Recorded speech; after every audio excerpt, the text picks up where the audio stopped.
সম্মানিত দর্শক, বাংলাদেশ জাতীয়তাবাদী দল বিএনপির মহাসচিব জনাব মির্জা ফখরুল ইসলাম আলমগীর, তার প্রতি পূর্ণ সম্মান রেখে আমি বলতে চাই যে তিনি সম্প্রতিকালে যে বক্তব্যটি দিয়েছেন আমাদের হাজার বছরের শ্রেষ্ঠ বাঙালি জাতির জনক বঙ্গবন্ধু শেখ মুজিবুর রহমানকে নিয়ে এবং মুক্তিযুদ্ধকে নিয়ে, সেই বক্তব্যের পরিপ্রেক্ষিতে আমি আপনাদের সামনে একটা তথ্য উপস্থাপন করতে চাই। খুবই গুরুত্বপূর্ণ তথ্যটা অবশ্য তখনকার সময় তিনি জীবিত থাকা অবস্থায় তথ্যটি দিয়েছেন। 2026 সালের এপ্রিল মাসের 5 তারিখে দাঁড়িয়ে আমি আপনাদের সামনে যে বিষয়টা উপস্থাপন করব সেটা হচ্ছে 1971 সালের 25শে মার্চ অপারেশন সার্চলাইটের পরিকল্পনাকারী ও তৎকালীন পাকিস্তানের স্বরাষ্ট্র সচিব কুখ্যাত রোয়েদাত খান তার সাক্ষাৎকার থেকে উঠে এসেছে এবং তিনি নিজের মুখে বলেছেন বঙ্গবন্ধু শেখ মুজিবুর রহমান তিনি স্বাধীনতার পক্ষে ছিলেন কি না, তার ভূমিকাটা কি, এই বিষয়টা তার সাক্ষাৎকারটা আপনাদের সামনে উপস্থাপন করব, দেখবো আমরা। তার আগে জনাব ফখরুল সাহেব তিনি কি বলছেন সেই বিষয়টা আমরা একটু জানার চেষ্টা করি। এই নিউজটা হচ্ছে গতকাল 4 এপ্রিল 2026 বিকাল 4:46 নিউজটা হয়েছে, মানে গতকালকে তিনি বক্তব্যটা দিয়েছেন। শিরোনাম হলো মুক্তিযুদ্ধে শেখ মুজিব বন্দী হয়ে পাকিস্তানে চলে গিয়েছিলেন মির্জা ফখরুল, এই কথাই বলছেন। দেখেন তিনি ঠিক কি বলছেন সেটা আমরা জানার চেষ্টা করি। স্থানীয় সরকার, পল্লী উন্নয়ন ও সমবায় মন্ত্রী, বিএনপি মহাসচিব মির্জা ফখরুল ইসলাম আলমগীর এমপি বলেছেন, কোনো এক ব্যক্তির নির্দেশে মুক্তিযুদ্ধ হয়নি। 1971 সালে শেখ মুজিবুর রহমান বন্দী হয়ে পাকিস্তান চলে গিয়েছিলেন। 25শে মার্চ রাতে পাকিস্তান হানাদার বাহিনীর হামলায় যখন মানুষ কিংকর্তব্য বিমূঢ় হয়ে পড়েছিলেন তখন মহান স্বাধীনতার ঘোষণা দেন তৎকালীন মেজর শহীদ রাষ্ট্রপতি জিয়াউর রহমান। হ্যাঁ, অবশ্যই রাজনৈতিক বক্তব্য এই ধরনের কথা বলবেন না, তিনি তো একজন শীর্ষস্থানীয় নেতা, প্রথমে আমি বললাম, তার প্রতি আমি সম্মান প্রদর্শন রেখে বলি। নিজের দলের নেতাকে বা নিজের নেতাকে একটু বড় করে দেখানো, মহৎ হিসেবে দেখানো, এটা সব নেতাই চায়, এটা অস্বাভাবিক কিছু না, এটা বাস্তবতা আছে। সেই ধারাবাহিকতা মির্জা ফখরুল সাহেব তিনিও চেয়েছেন, তার এই চাওয়াকে ধন্যবাদ জানাই। কিন্তু তথ্যটা তো সত্য তথ্যের উপর ভিত্তি করে নিজের নেতাকে মহান বানানোর চেষ্টা করা উচিত। যদি মিথ্যা তথ্য দেওয়া হয় বা অহেতুক কথার কথা বলা হয়, বর্তমান যে যুগ, বর্তমান যে সময়, সে বক্তব্য কিন্তু নিজের বিরুদ্ধে গিয়ে দাঁড়ায় যখন সত্যটা সামনে চলে আসে।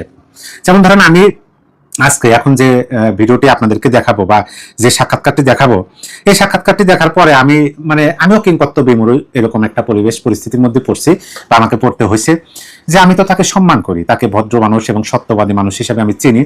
আমার একাধিক ভিডিওতে আমি এই বিষয় নিয়ে আলোচনা করছি, কিন্তু তিনি আমাদের বঙ্গবন্ধুকে নিয়ে এই ধরনের মন্তব্য করলেন শুধুমাত্র নিজের নেতাকে শ্রেষ্ঠত্ব হিসেবে পরিচয় করে দেওয়ার জন্য। এই বিষয়টা আমি মানতেই পারলাম না। অবশ্যই আমাদের মহান মুক্তিযুদ্ধে যাদের অবদান আছে, বঙ্গবন্ধু শেখ মুজিবুর রহমান তার অবদান, তিনি তার জায়গায় থাকবেন, শহীদ জিয়াউর রহমান তিনি তার জায়গায় থাকবেন।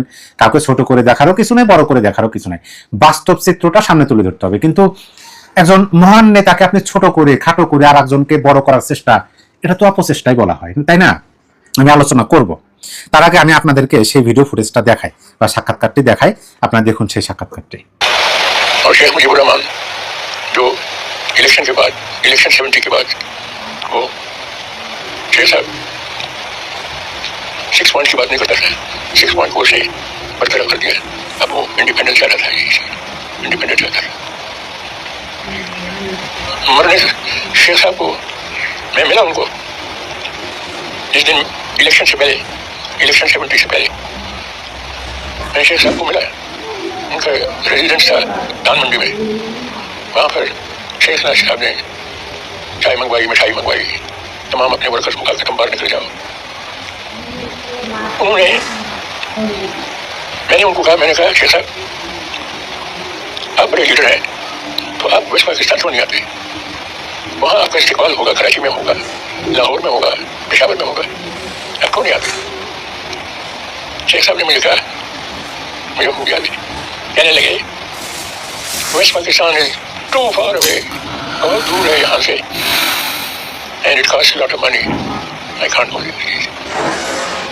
वो अनडिवाइडेड पाकिस्तान भूल जाता है, अब वो इंडिपेंडेंट का ख्वाब देख रहा है।